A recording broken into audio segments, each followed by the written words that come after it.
separately go look what is going on. That is something that. And then here we see that the numerator will turn out to be nx. fx. Close. You remember? Also on this slide. You did the derivations. So I believe you. I will not do the derivations. Yep. And so you plug in and so on and so forth. Here for the here. Good morning. So can I take it? And I will just write it down. Okay, so those parts of you. Hi, good morning. So here this will be something X.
some other full term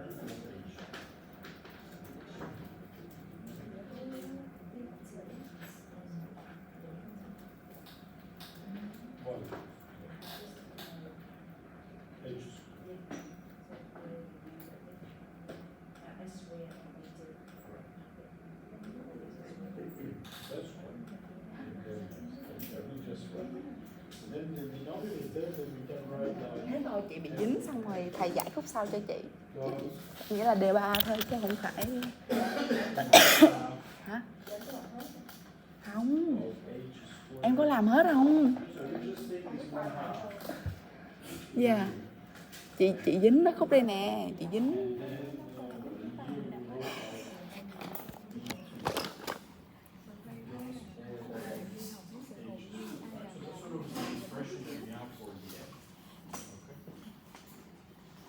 So if I look at this, all right, then what do I see? So these are terms which are dependent on age.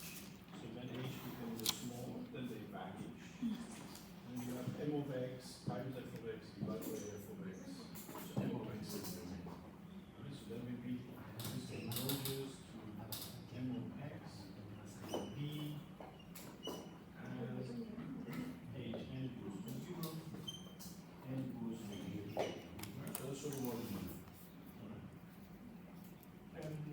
so let's believe that this is consistent for this. Right? So let's this part. Alright, that's what we have.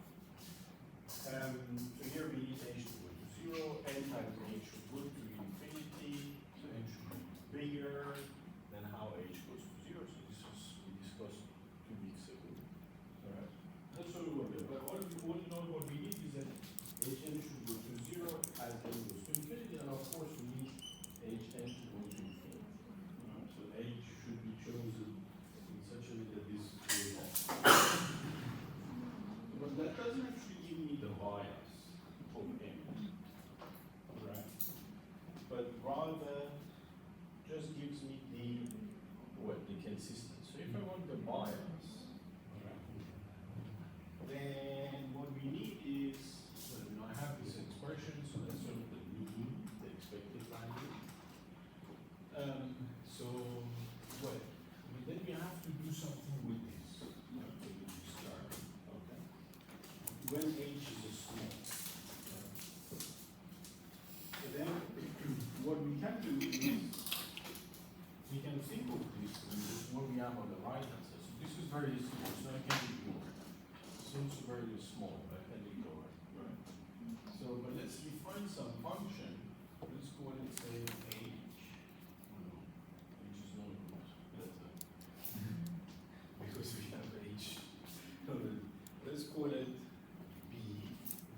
So that's b of the b. We also have somewhere here called b from let's call it a little v. Of h. And so it has a dominant term, well, a term which is not actually a function of h. So let's call it a0. And then, so here we have some other basic terms. Right? So it is 1/2 h squared a2. So I'm not looking at that, but rather only this. That's the dominant term. And then divided by b0, which is essentially f.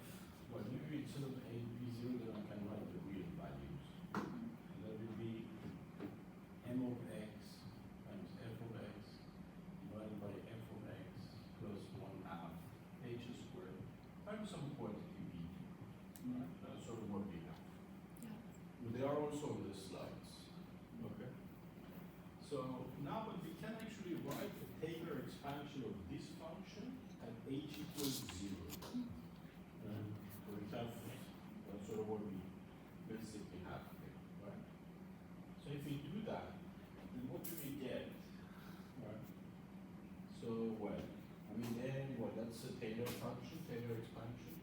So that will be the first term, right? So this function evaluated at h equals 0, which is m of x. Right? So plus. Now I need the derivative of this at h equals 0. So that will take long. So we do the derivative. Well, let me just do it. Okay. So let's see what is the derivative of this with respect to h. So the derivative of the numerator, which is h a2 times the denominator f of x plus 1/2 h squared b2. Right? So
multiplied by whatever it is to the power of 4. To the power of 2, which is 2 to the power of 2 equals 4. So if you just do it separately, alright? In the exam, I'm going to ask you such stuff. It's too hard. So 2 times. But it is good that you know it. That's all. I mean, I may ask something on the PDF, the easier one, and one on the ratio. That's the main, so you should take it serious. Let me do the derivative here with the CAS. You did it already in your derivation. I can now check if it's and then evaluate it essentially at h equals 0, alright, times h squared plus the whole term. Alright, so that will be essentially what we would need to do. Right? So let's see. So just define this.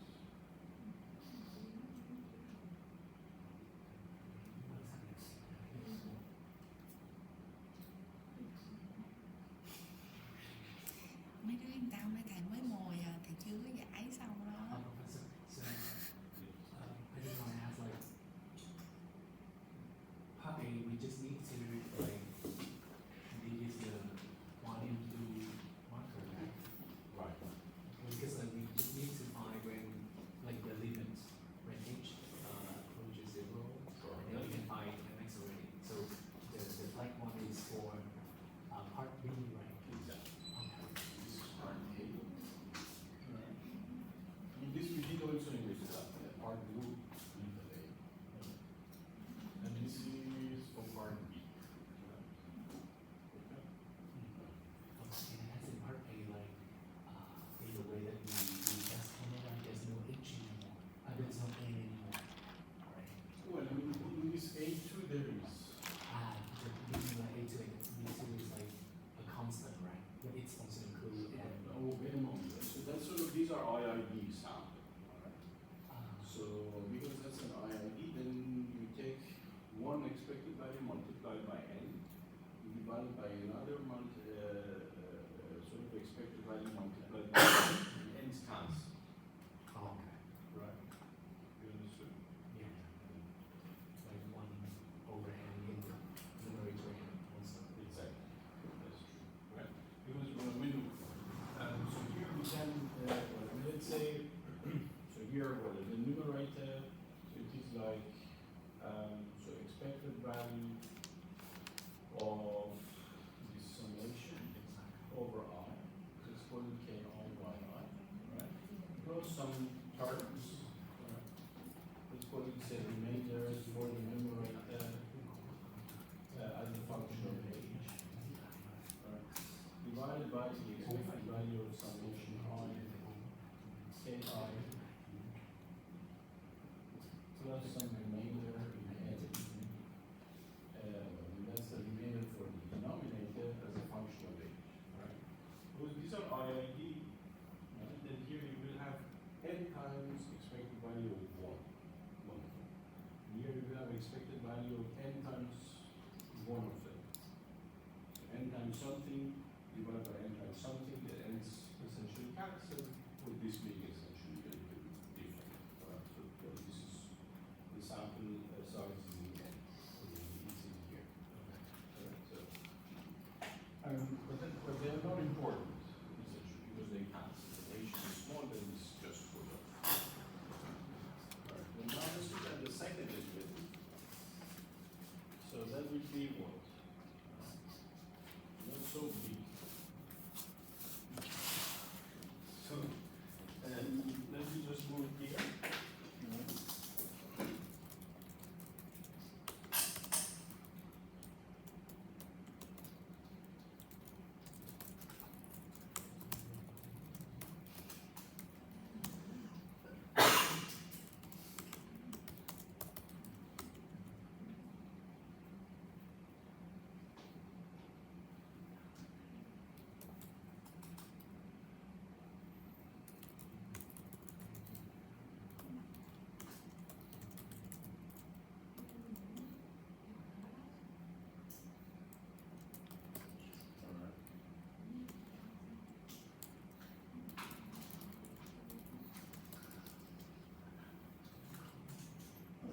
first derivative is 0, right? So now let's look at the second derivative, right? So that's what I want to do here.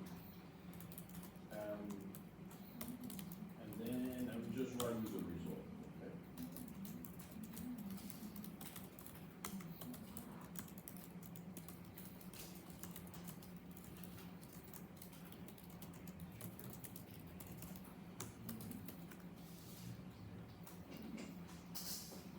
So if you do that, take the second derivative, and evaluate it at 0, alright? Then it will be a2 divided by f minus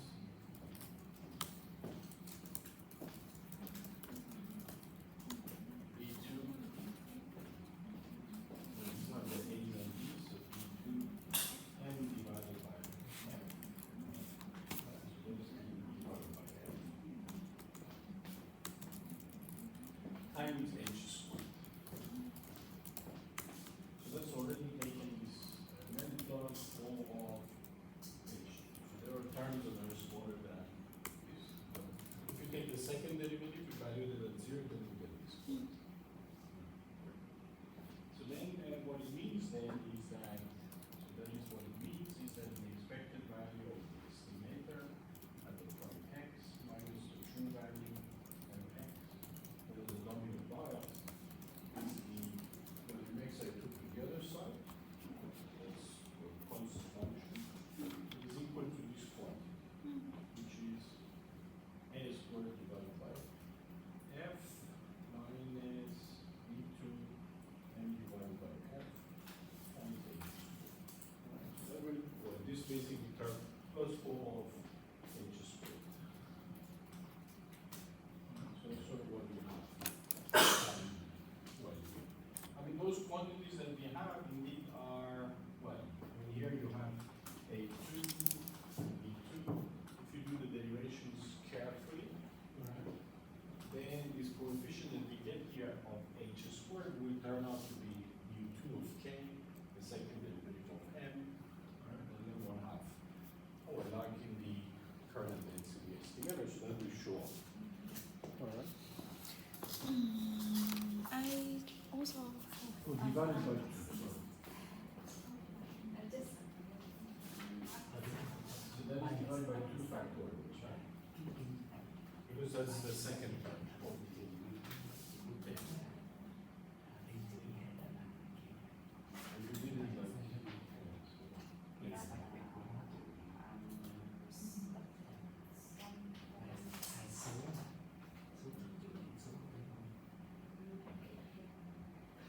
But what you do is you very nice. Very nice.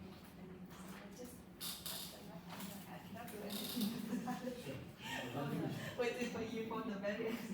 Let's basically look at the variance, right? Yeah. So the variance is hard, so it's sort of not so simple to take care of because that's a ratio. Yeah. Alright.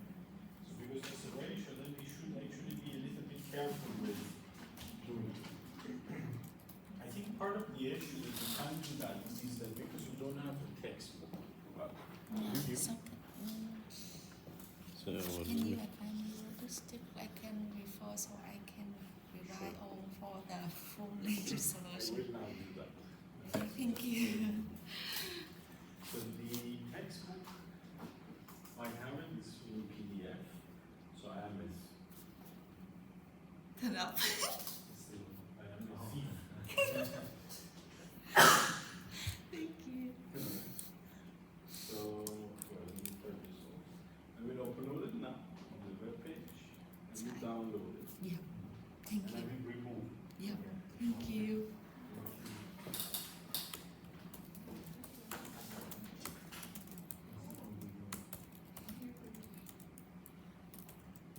So what I don't know, maybe the library has it, maybe it doesn't, I don't know. Alright, so that's sort of very important for you to have the textbook. Because in the textbook, then you find the derivation. Because to be honest, we refer ChatGPT for solution, but you know, it's not exactly at all times. Sometimes they make impossible to become possible. So I'm not sure that my solution is correct or not. So yeah, yeah. Maybe what, I mean, I don't want to do that now in the class because that's very long. Yeah. Alright.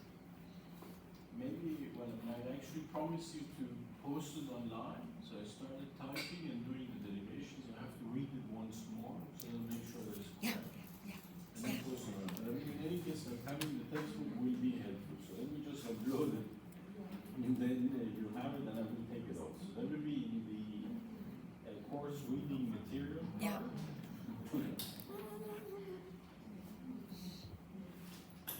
Giờ chờ lộn cái là kêu thầy ấy liền. Chưa mày, đợi chờ thầy up sách xong rồi ta tải sách xong làm tiếp, hiểu không?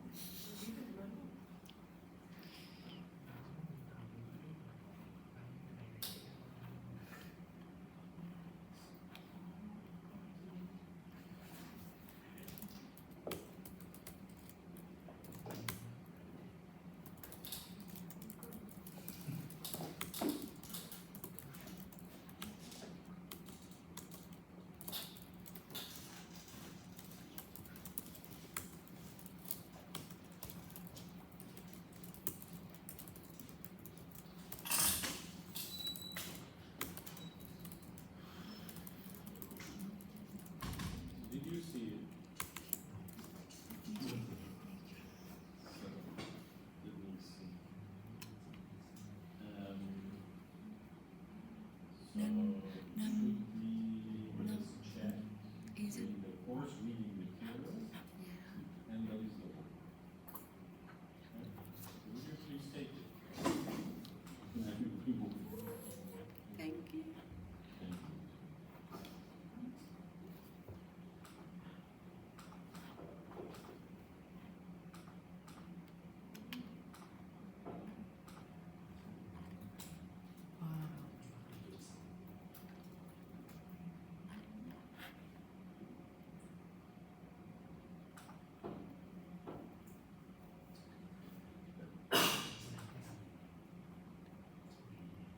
Xong chưa mấy đứa, tại xong chưa?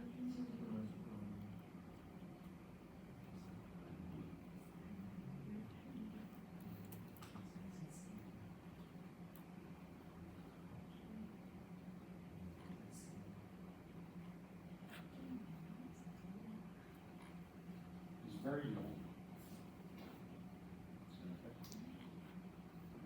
You find it on page, the proof you find on page is there is a lemma. It's lemma 3.1, alright? And that is what it is. Alright? Okay.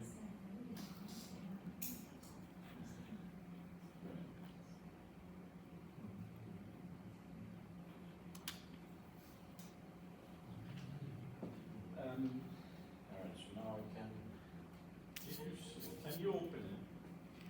Maybe the file. Yeah, I'm Can you open. remove the file? Yes. I assume that you don't have it. Được chưa mấy đứa?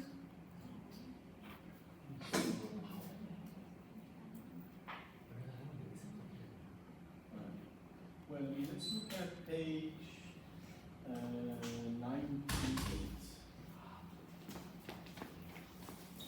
Right? Page 98. 98.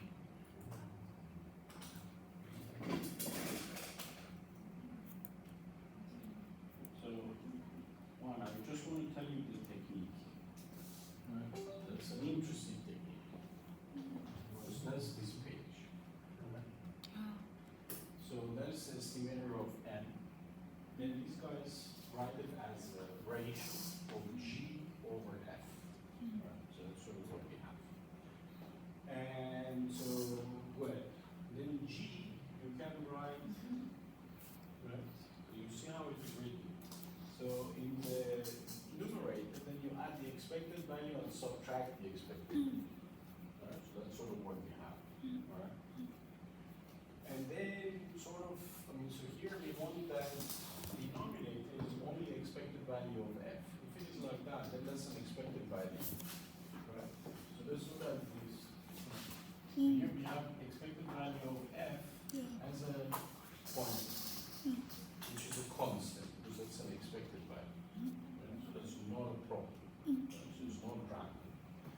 In the numerator, then we have expected value of g plus g minus is expected value. That's what we have. Multiplied by this term. So these two are also f, well, g over f, then you can write as a right hand side of the equation 3.44. Wow, just a trick so we can. Exactly. That makes it simpler. Now, so if you look at that, all right, now let's write a Taylor series expansion of this guy. All right. So here we have two random terms. So let me just write it. Yeah, so that is not what we have. When it's n, then we can write as f, g hat divided by f hat. Right, so that's the density at the x, and then some other function. Right, so that's sort of what we have. Now let's look at sort of the left-hand side, the right-hand side of the equation 3.44. Right? So then here this is equal to the expected value of g hat minus g plus the expected value of plus g minus expected value of g divided by the expected value of f times 1 plus an error of hat minus expected value of f hat divided by expected value of f hat. Alright. Well, that's the whole ratio you can write like that. Alright, so this is n over x. Alright. Now let's do another small trick here. Alright. So let's call this, well, these are errors, right? So which actually vanish. So there's something, so g minus expected value of g hat will become 0. Right? So that becomes well sound, so suppose h and that's another term, which goes essentially to 0.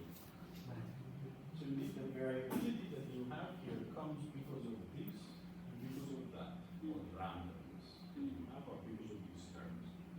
Now let's call this u, and let's call this v. Alright? So now you have what I'm going to bivariate function, two functions. Alright? Let's call it, I don't know, error that we have as a function of u and v. Right? So now what we are after indeed is the expected value of the whole thing, right? And then the variance of the whole thing. We can make this, we can apply a Taylor expansion to this at u and v equals 0, so that becomes a bivariate Taylor expansion. We write this at 0 and 0, right? And then you get this expression. Right? So that's the first term where u and v are 0. This is the other term where you have, so that's with respect to g minus this guy as, sort of, that's the first one, so take the derivative with respect to that. Right? And then evaluate this at u and v both 0. Then you get this term. You get 1 over expected value of f times the first. Right? That's the second Taylor term with respect to the other error, which is v. Right? And now whatever is left is sort of, these are the second order Taylor expansions. So this to the power of that, and also the multiplication. Right? So that's sort of what we have here. Good. Well, and that's the other terms. So now if I want to calculate an expected value, sort of look at the consistency of this, then I need to look at what? I need to look at the expected value of g, I need to look at the expected value of f, because those terms essentially go off. Right? Now, then, when that's the numerator, this is what you derive. for the numerator. Right, so m times f. There is this m times f. Plus this a2 that you have will be this times mu2 plus some little term. Okay. That's a lemma. And then comes the proof. And then one looks at the variance of g hat separately. Right? And then it would be also some other term, which with some other term which is 1 over n. And then we also need the covariance. Alright, so because if I want to look at the variance of the whole thing, alright? Yeah, variance or covariance or variance. Exactly. Yeah. So that's actually the one that the variance actually shows up. So this is the important part. Alright. And then, well, I mean, in this lemma, then you see that the covariance of f and g has this expression. So these are the proofs. Yeah. Right? So the proofs of all of those steps. Wow. Well, it takes some time, and then after some very elementary, I would say, well, I mean, Taylor expansion of this g as you did in your notes, and so on and so forth, and you get these expressions. So these are these 2 pages. All right. So that is what we want. First, we need the proof of this lemma, which is here, and this lemma actually helps us with calculating the variance. So that's sort of so I mean, if you want to calculate the variance directly, then this is like eating like so. So from this side, you put food in your mouth. This lemma actually simplifies this. Again, I posted this online. I do have it. Very good. And then, well, I mean, after the proof of this lemma, then we can go on and then calculate the mean and the sort of bias and variance. Bias is straightforward. You did it too, right? So that's sort of the exact derivation, Yeah. right? And this is the variance, right? Well, let's look at the variance, right? So here, well, so the m itself, right? So that is the m. Let's start with the m. So m hat has this ratio. There is a g and there is an f. So these are the main terms. Right? So if you want to calculate the variance of this guy, right? The variance of that, you have the variance of the first term, and so on and so forth, right? So then the variance of the first term remains, well, g minus expected value of g hat, plus the variance of the second, when multiplied by this coefficient to the power of 2, right? So because that's an expected value of f hat minus f expected value of f, plus the covariance of f and g. Right? That's why we need the covariance. Right? So we don't work with the ratio directly, but we work with a linearized version. So first you linearize it using the Taylor series expansion, and then calculate the variance. It gives you the largest term. Okay? It will be very long to get your head around. You don't feel comfortable with this, right? But you have it. Right? I mean, these are very standard techniques when it comes to doing asymptotic analysis. So those are after the dominant term. The Taylor expansion indeed helps you with getting the dominant term. You should know delta method. Right? That is this. That is delta method for 2 variables. Yeah. For a nonlinear function. Are you happy with this explanation? Yeah, I think it's enough for us to do it again at home after the Yes. class based on this, so we Sure. can have strong sense. And so, Exactly. yeah, That's true. So that will be. So if, once you do we that, live then in, we exactly. live in this solution because we course. have the correct direction. Yeah, And if you sort of do that, then you will be sort of ready for doing further stuff. yeah, It's just a little exercise. yeah. But the variance and bias for the Carnot density estimator is much easier because that's not a ratio. Because that's not a ratio, the density estimator, then it is easy. And that I require that you know well, so that you can reproduce it on the exam if it comes, as it were. is what I also did in the class with the wires. Right, so that was a tour on this assignment. Right.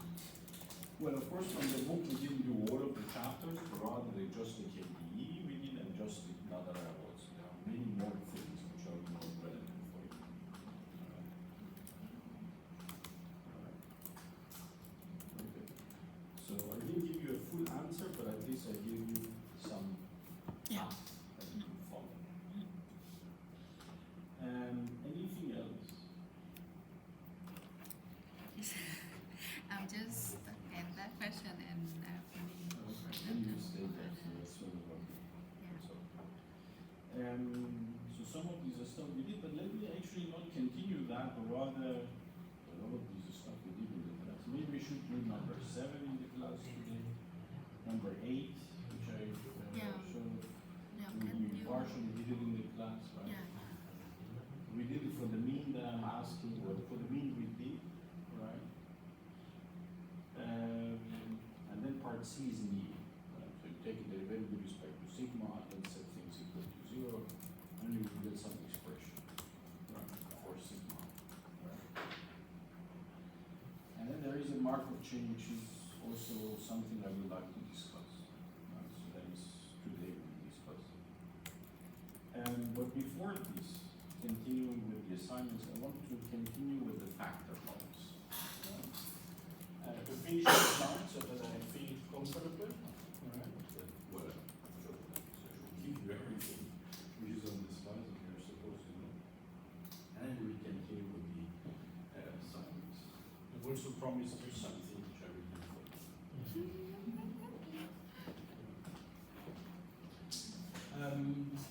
Good. Well, yesterday we talked about the factor models, and then I'll give you an assignment to do at home. I don't know if you did it, but I will just do it now. Okay?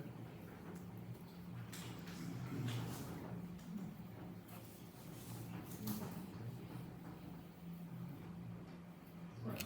And let's just remind ourselves of the material, right? So that sort of what we did the other day. Alright. So we had a linear combination of various matrix, and we want to maximize that, subject to A prime A equals 1. Right? Then we wrote the Lagrangian, then we write it. So what was Lagrangian? So that is A prime A sigma minus, say lambda 1, and A prime A minus, we'll take the derivative with respect to A. Then we get 2 sigma A minus 2 lambda 1K, then we set this equal to 0, and then we get that sigma, say A1 is a solution of the system, becomes lambda 1A. Then we said that the first principal condition is the eigenvalue. And this is basically Eigenvalue. It's the largest one. but then we went further and we wanted to find further eigenvalues. And then he said, all right, so let's say we have max of A prime, let's call it A2, sigma A2 prime A2, subject to A2 prime A2 is equal to 1, and then A2 prime A1 is equal to 0. So A1 is that. So we find now A2 is actually that it's orthogonal to the first. I'm just review. There's nothing here. So you were not there. You were not in the class, but you can follow.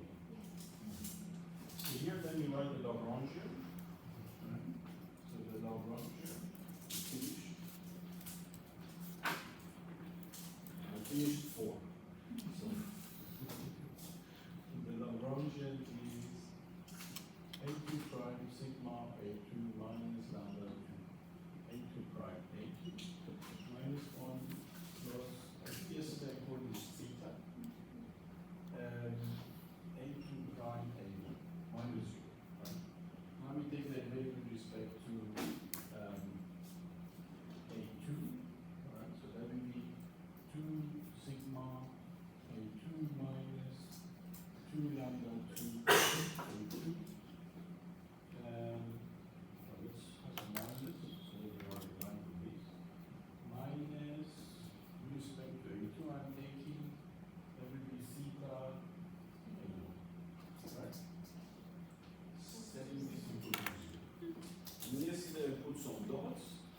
told you that you don't need. Okay? So if you solve this equation, so what was it? Two you were yesterday here? No? No, no, someone told me that you should also take the derivative with respect to theta and all that. Two. That was you. So if you do that, then we get these two constraints. And they have to be, they are binding constraints, and we can use them to solve it. Alright? Well, I mean, let's see. How can we solve that? Alright. So these were the dots. And then we have to get sigma A2 equals lambda A2.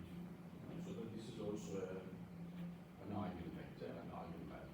So that's sort of what we have here. Well, let's pre-multiply The A2. Okay, let's do it with A2. Yes, that's better. Let's do both. Okay. Well, hers is actually correct. But let's pre-multiply with yours first, just to see what comes out. So you want to multiply you write the big, right? That's your color. You want to multiply with A2. Yeah. Then you will get, so say A2 prime, A2, twice, and then here we have twice, lambda 2, A2 prime, A2, minus theta A2 prime, A1 equals 0. And this is not good, so because A2 prime times A1 is 0. So theta goes. But I want to show theta is 0. Right, so theta should remain like this.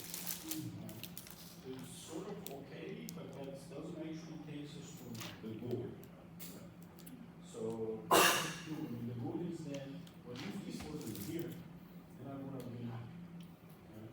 So this wouldn't be there if theta is 0.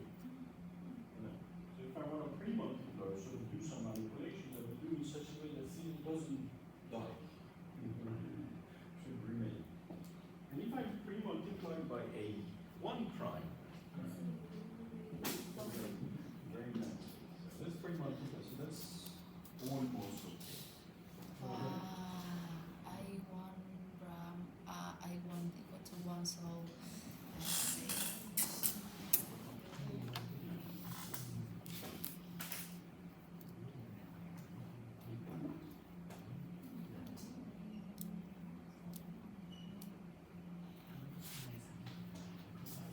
Right? So that's sort of what we have. Good. So, well, and then this is 0. Right? Because they're orthogonals. Now I have to also show that this is 0.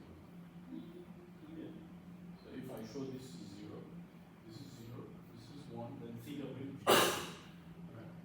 So let's see how can we deal with that. So this I can actually remember. I mean, we have something like that. Right? Sigma A1 is lambda A1. Right? It's A1 prime times C. So I need the other way around. So I could use the previous system. So I will write this like twice. Sigma prime A1 prime. Oh, so then it becomes A prime sigma. Right? This is symmetry. That's a covariance. Times A2 minus, well, this was 0 minus theta, so theta I can take to the others. Right? But sigma A1 is lambda A1. Right? So then this is equal to twice lambda A1, there's a prime, A2 equals 2. But A1 prime times A2 is 0.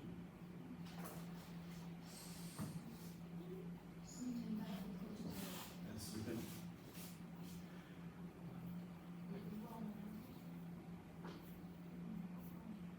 yeah, I criticize it.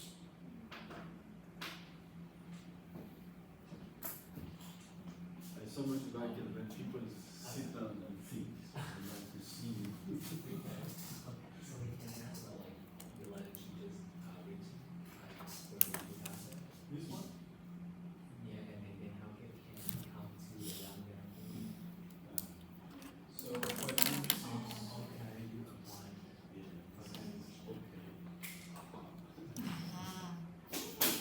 Right, so here I basically got A times sigma, but I needed sigma A. Then I basically remember that, oh, I can reverse them in private. Right, and then this is what I did. Because I private, and then so here we, right? So here we have the sigma which had a prime and y, because that's symmetric. So then I remember that sigma A1 is, well, that's an eigenvalue, an eigenvector. So then I plug in for it, and then prime. Then A1 prime A2 remains. And then it's becoming zero. So theta is zero. In the original equation, so sigma A2 is lambda A. That means this is an eigenvalue, an eigenvector.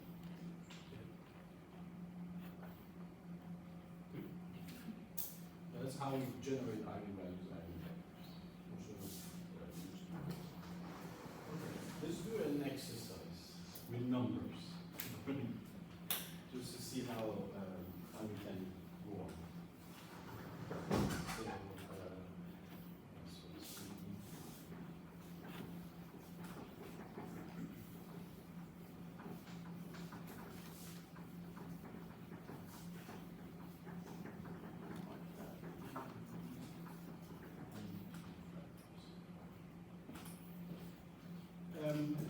So, well, let's do an exercise. But I have some problems here where we can take one of them. And then maybe take one, some other. Well, that's a matrix, and then we can go on and on. But I will take my own numerical stuff. Alright. So let's do it. Well, let's say we have a matrix sigma, which is say 3, 5, 2, and 2. Well, that's a positive definite matrix. And I want also round variable x. So here we have x. And then in such a way that the variance of x is this. Right, so there are two variables, and they have these variances and covariance. And I want to find the eigenvalues and eigenvectors of this. You told me yesterday that you haven't done it before. Well, that's not hard, so we do.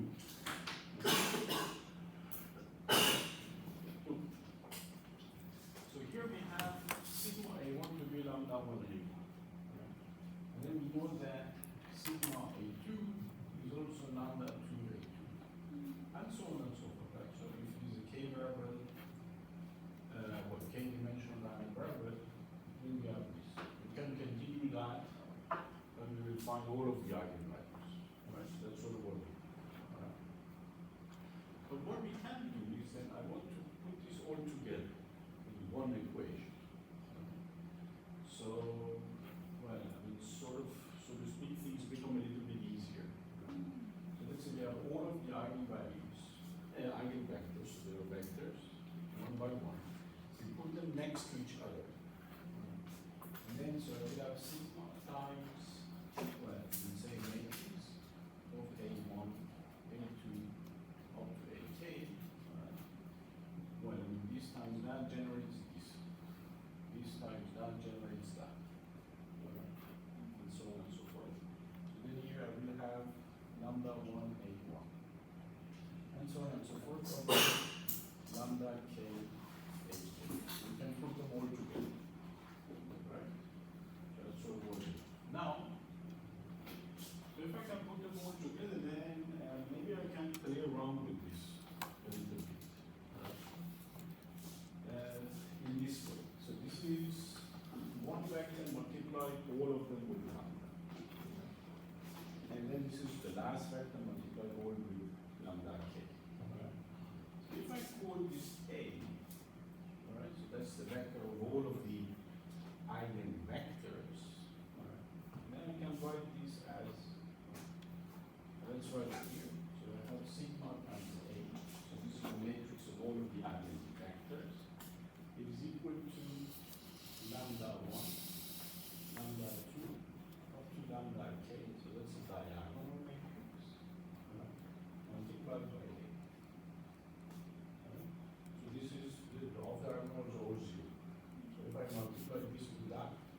lambda 1 will be multiplied by the first element, and the second element, and so on and so forth, and you will get that.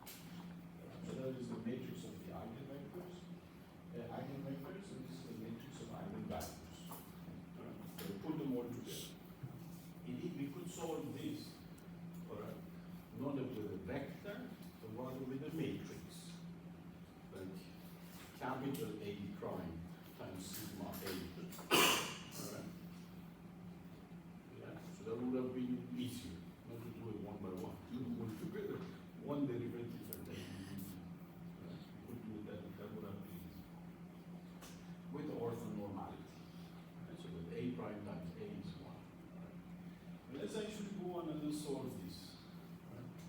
So for every eigenvector, let's put some eigenvector V, then we have this equal to some lambda divided by multiplied by V. So that's an equation which holds for all of the eigenvectors, for all of A's, and all of V's. Let's take this to the other side.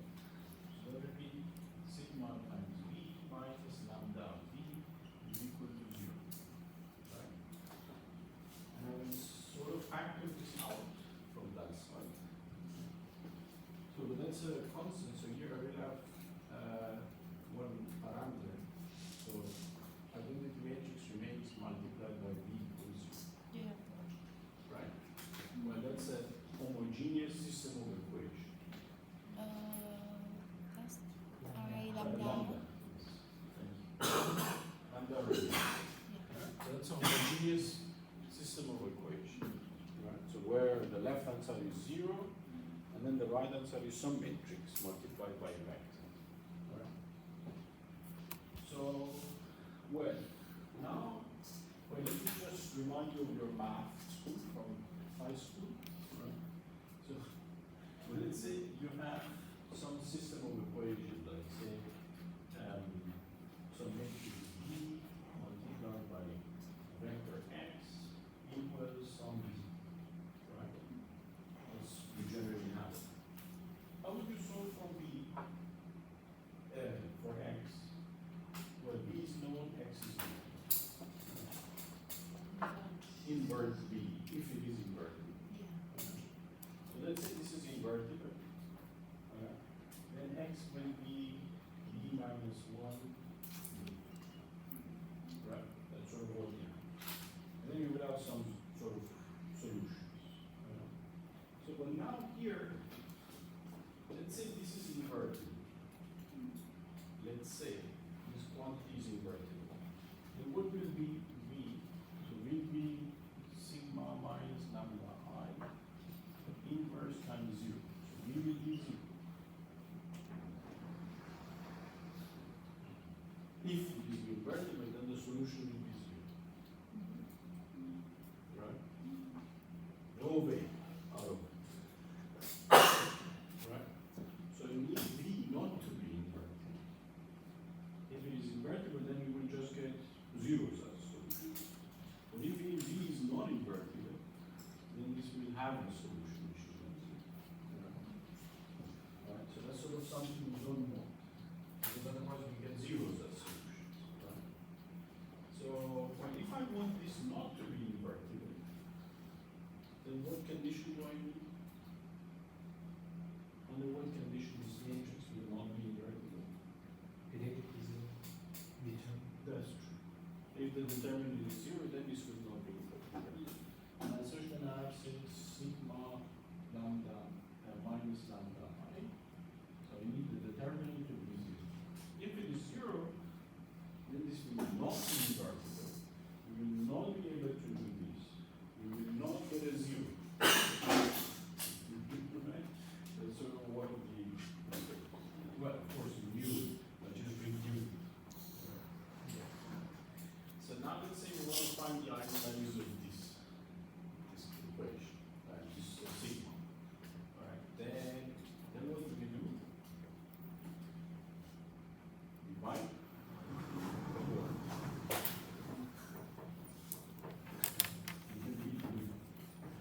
So here we have the matrix, which is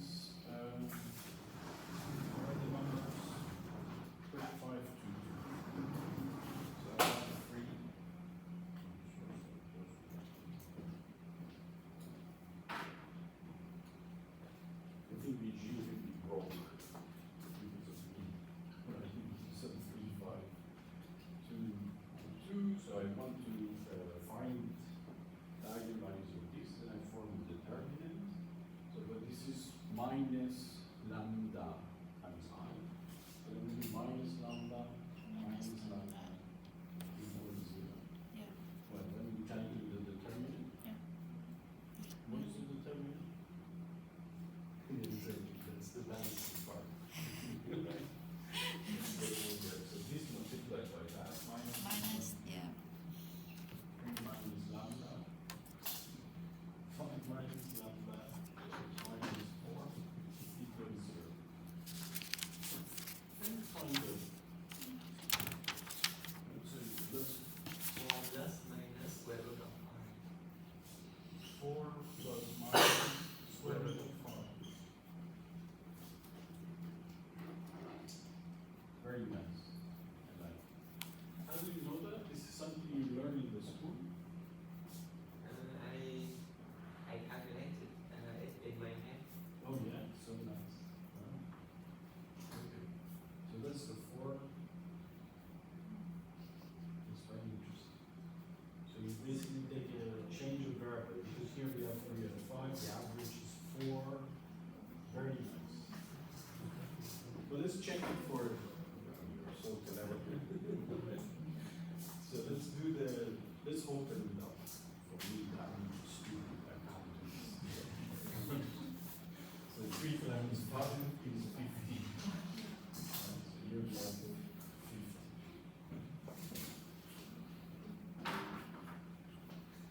Very interesting.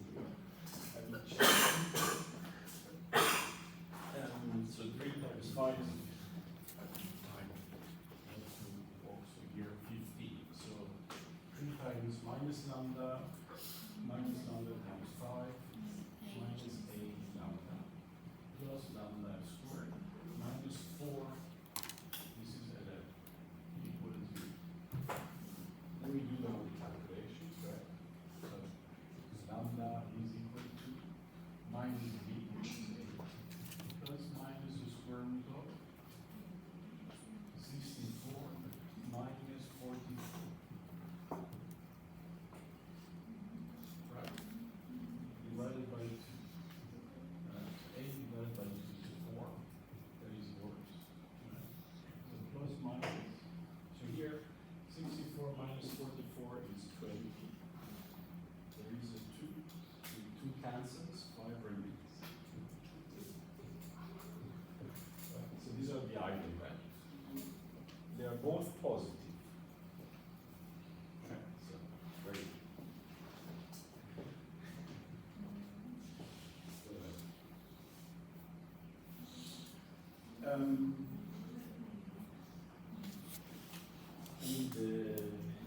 Whenever I am at quadratic or quintic or sort of some equations which are like this, and I teach this, oftentimes I have friends from China, Vietnam, or somehow from Asian countries, and they're very sharp in getting the answers. So, well, those are the laws, which is very, very nice. All right, so now we have the eigenvalues. Now that we have the eigenvalues, we can go and calculate the eigenvectors.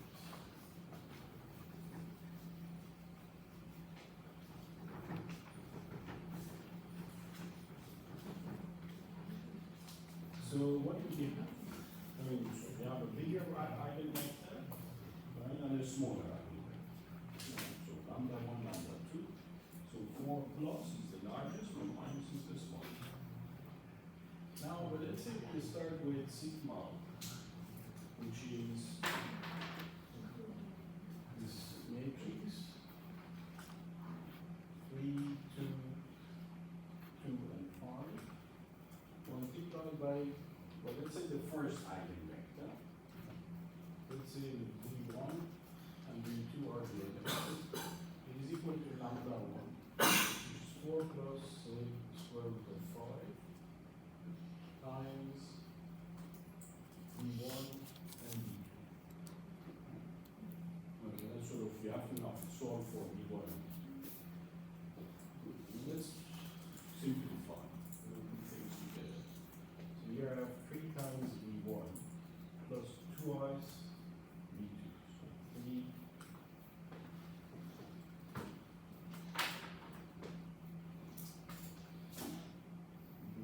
V1 plus 2 V2. And then here we have this minus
not absolute, it has infinitely many solutions. Right? Well, let's say how do we find one solution, which is non-zero. Right? But let's say we fix V1 at 1. Right? So fix it at 1. Right? So if I do it, then I will have V2 to be 1 plus the square root of 5 divided by 2. And V1 we have as, so I have one solution. Okay. But the solution is not a good solution, right? Why? Because the length is not 1. The length is something bigger. So we have to normalize, by the length. And so it means that if I look at say, a 1, then it has 2 elements. So the first element will be 1 divided by the length. So it will be 1 divided by square root of 1 plus the square root of 5 divided by 3 all over to the power of 2. So that's the first element. Right? And then the second element is 1 plus the square root of 2 by the square root of 5 divided by 2 all of it divided by square root of 1 plus the square root of 5 divided by 2 all of it. Basically the only you see why. Then we do the second one. Alright. And why is it important? Sort of the stuff that we do? Because these are the weights that you have on the matrix, or sort of on the elements of a plan environment X. Okay.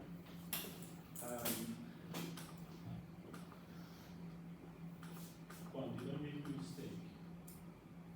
Is it okay? So what we have is actually something quite interesting.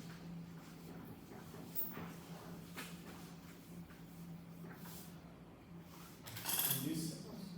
So let's say we have this random variable x, and then we have observations.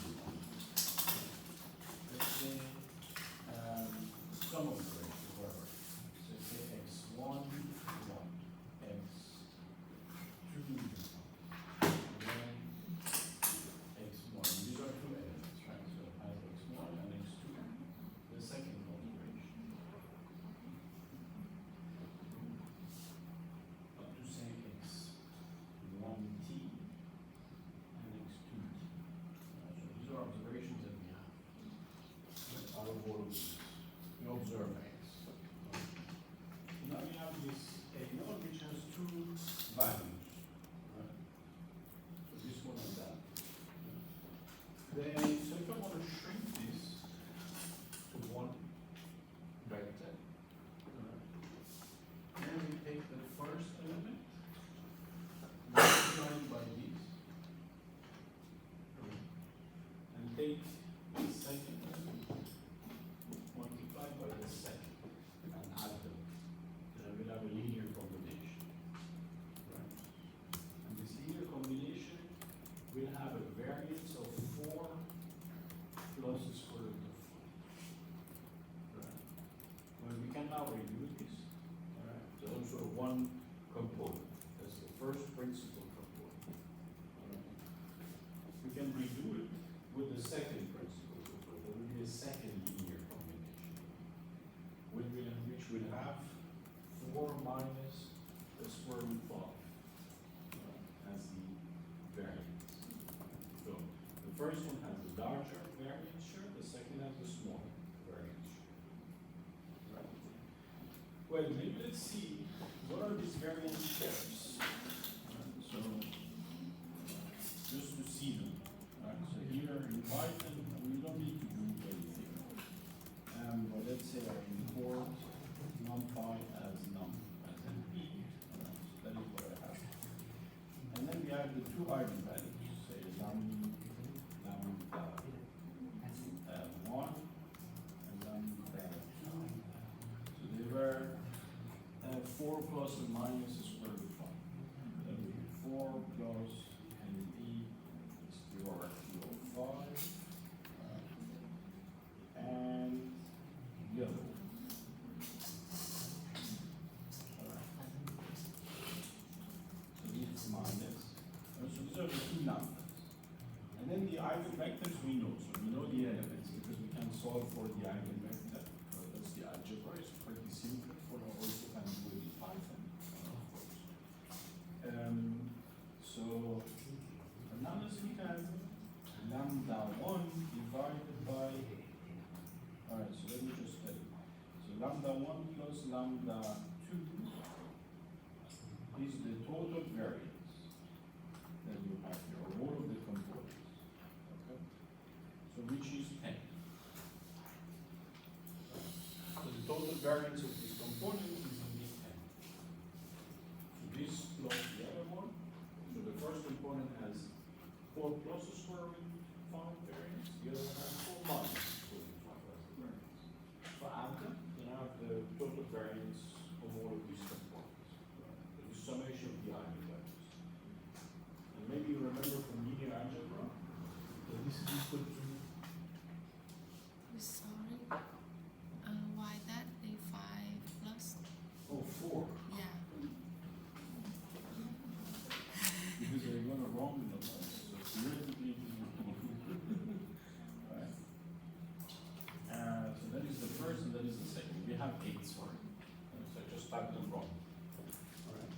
And summation of the eigenvalues, maybe you know that this is the summation of the diagonal eggs. This you maybe remember. So 3 plus 5 is the sum of the eigenvalues. So that's the trace of this. Yeah. The variance matrix is the same as the summation of the eigenvalues. Yeah. Right? So that's what we keep in mind. But let's actually look at this. Print lambda 1 divided by lambda 1 plus lambda 2. So then this is 78, and that means that the first principal component is capable of capturing roughly 80% of the variation which is in this X matrix. Alright? Okay? That is sort of the whole point of this exercise. Then you see, right, so we have X has a, you may observe it, for that you can of course estimate the variance. In the variance you can estimate the principal components, or calculate them, right? And then you can lambda 1 and lambda 2 and so on. So if I look at both of the eigenvalues, then there will be, well, let me explain the whole of the variance that I have, or variability that you have in this X. Okay? That was the theory. With this little example. And well, that is some vector X and so on and so forth. That's another one.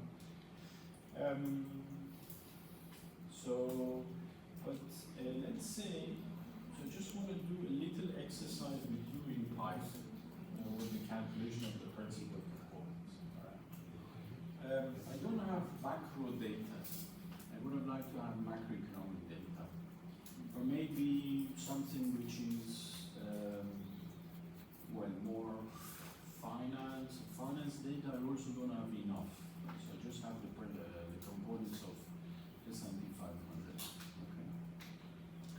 But I can, in any case, do an exercise with you, so you really see how to do principal component analysis in Python. And I mean, from some data that you may essentially have. And my goal is to sort of make some sense out of it for you, right? Just to see so what can you use it for. Okay, so that's sort of the goal.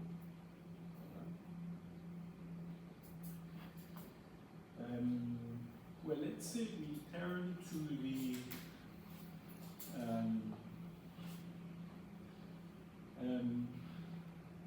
data that we have on S&P 500, and we look at their returns.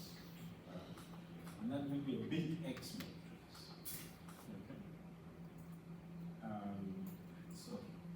then I will go to, well, where do I go? So in this day, whatever that we had before, then sometime we have learned how to read this data CAPM. So that is what I'm taking. Okay. Alright. Sorry, in the last 10 or 15, 20 minutes, I was very fast because I thought I'm bothering you with calculating a second order, putting on calculating the roots, and that's somehow too easy. But in any case, I wanted to do it as a reminder, and also just to see the point and link with the principal thing. So that was why I was fast, because I thought these are good, guys. But, so I just wanted that you get what I'm doing. Let's go take the data and look at it. Alright, so I just will take the returns and play around with it. So this read system.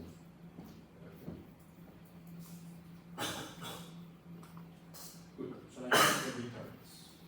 Right? I have the components of S&P 500. Yeah. Look, I had a few students so far that they were interested in, like, theoretically and also practically, in how a market index is made. I mean, you know this. So it's based on the value. It's a value-based weighted sum. Market index. But can we do better? Or can we make our own index? Yeah. Well, of course, right? There are companies that make indices and sell them. Right? So now, depending on what I would say, we want to invest only in those parts of the geography where it rains a lot. Say, right? So you restrict yourself to rainy areas. Just for the fun of it, I'm just saying, right? You may actually condition which components come in.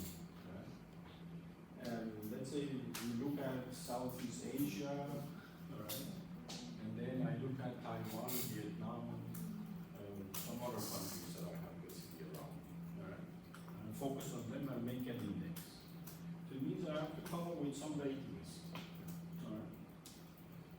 So maybe one of the rating schemes could be that you look at the principal components. Right?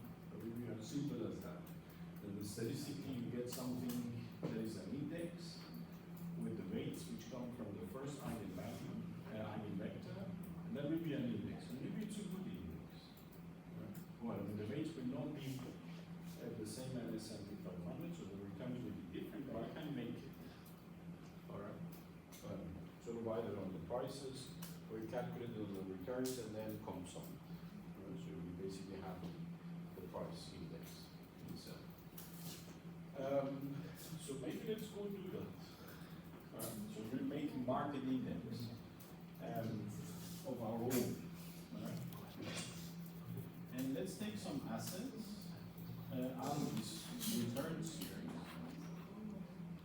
Well, I mean, we can do a lot of this stuff. I mean, let's say I go from this number 2 and then till number, let's say 122, like we did with the, well, we take 100 data points, 100 columns. So that will be, so we look at the returns, the columns.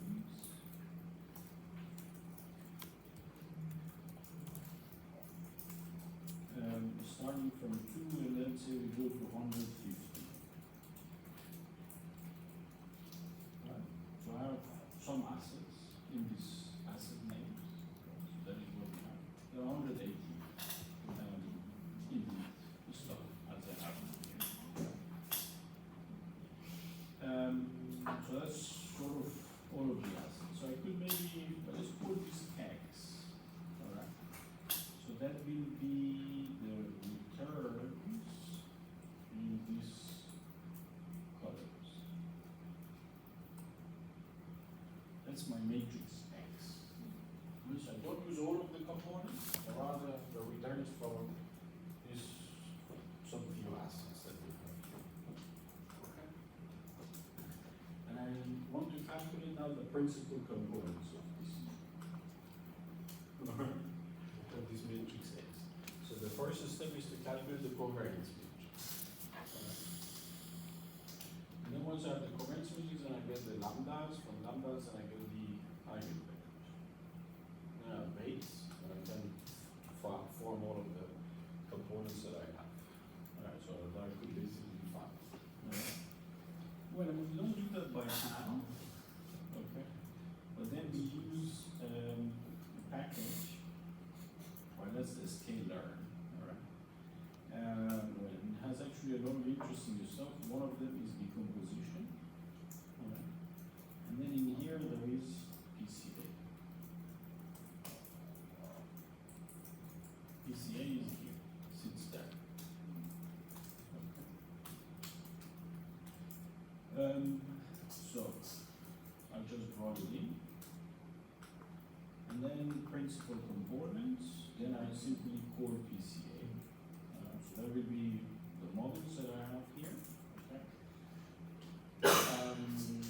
Well, to get the eigenvalues, well, then it looks at a singular value decomposition. That's the SVD decomposition. You know it maybe? SVD decomposition, that's what it does. So you have the covariance matrix you estimate, and then it decomposes it into the singular values. Sequence of numbers. It doesn't matter if you don't, because I have to now talk about the so it's basically it uses some method to find the eigenvalues and eigenvectors. But you can play around with it. So maybe at some point of time you may read it and remember the go to this. So we can get the factors. The factors we can say the PCA we got fit dx. Okay. Well, that's a model. Well, I mean, as we already know, so we need a fit transform. Yeah, not the fit of x.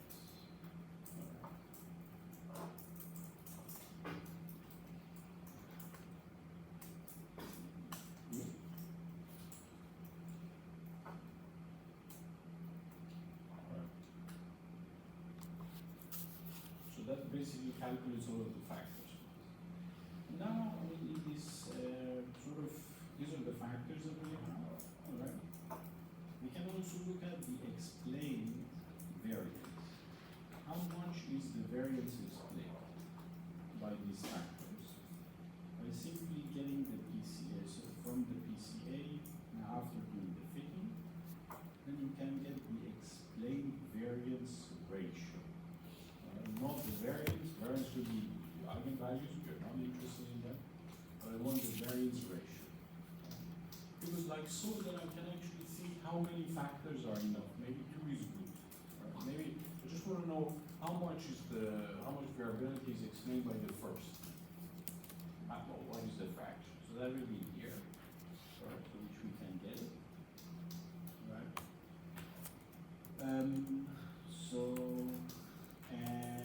Well, let's see how many columns do we have in X.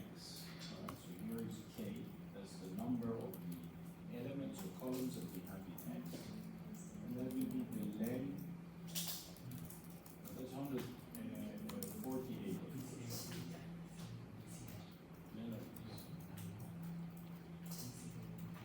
Right, so K is indeed 148. So the number of columns of X is hard. Just wanted to know how many there are. Because I want to plot these essentially factors and so on and so forth. So I just want to see them. Right? I will look at the ratios and so on and so forth. So this is what we want to see. Alright. So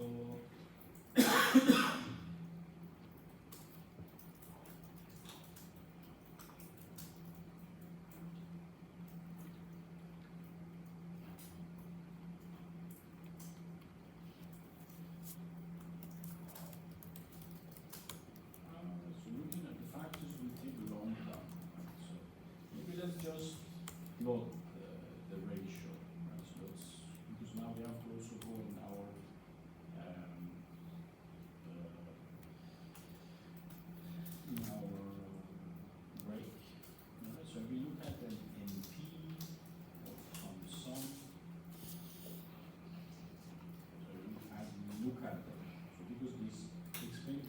are one by one, right? Different ratios. So we look at the accumulation of them. Right? Of explained variance. We see the point in a minute. Right? Let's make it a bit nicer.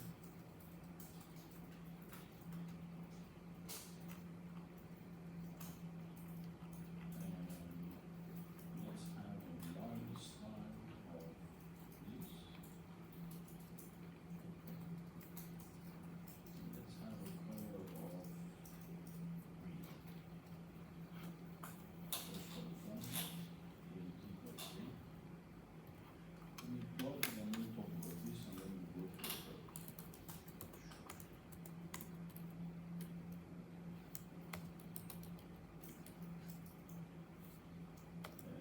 What is it? What does it need like? Marker. I just want marker to be open. Like, you should have the exclusion directly. The curve, yeah. So you were going there, exactly. Thank you very much. So that was the problem thing. You know, I was passing that to the concept. It got an expected keyword argument.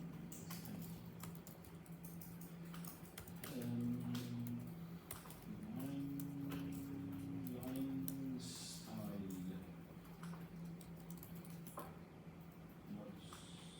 I was thinking of type, so and style, so type line style.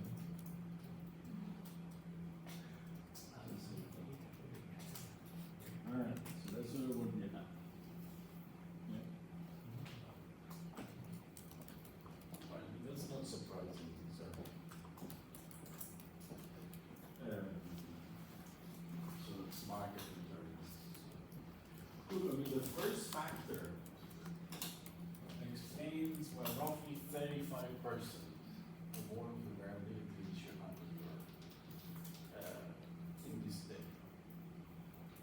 So it is not so risky.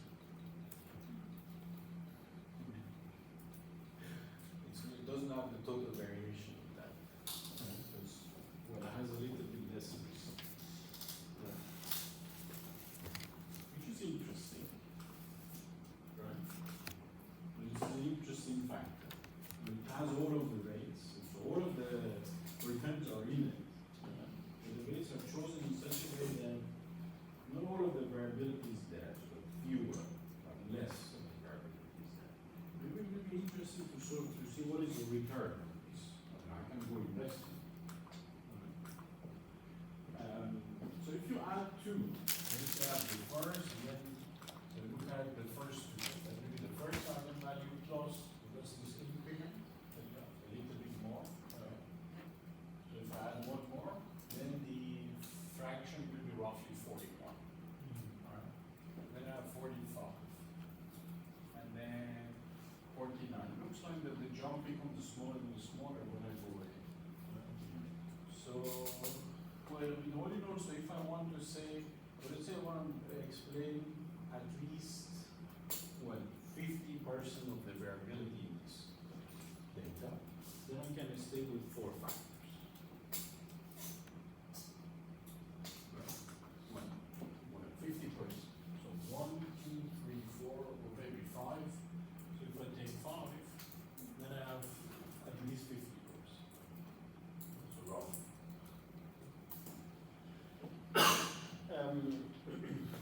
And there will be sort of some linear combination of all of these that sort of explain a lot of variation here. Well, oftentimes, well, that's always the case when you look at, say, financial series.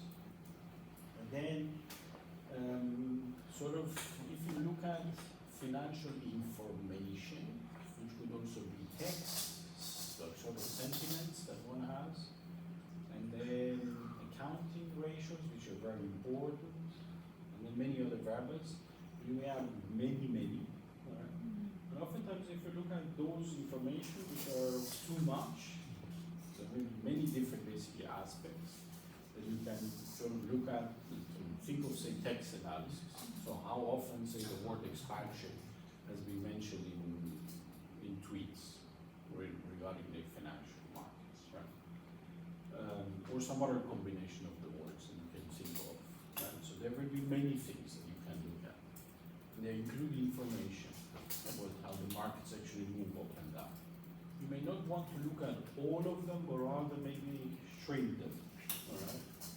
So in that sense, and oftentimes you don't need so many factors to be able to explain a lot of variability. So in this case, we need a lot of factors. So we could explain, like, say 90% of the variability. Then we need actually many. I don't know, there's roughly 80. Right? So you need 80 factors, right, to be able to explain 90%.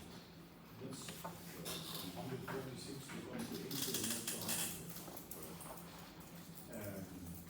That will reduce the dimensionality too much.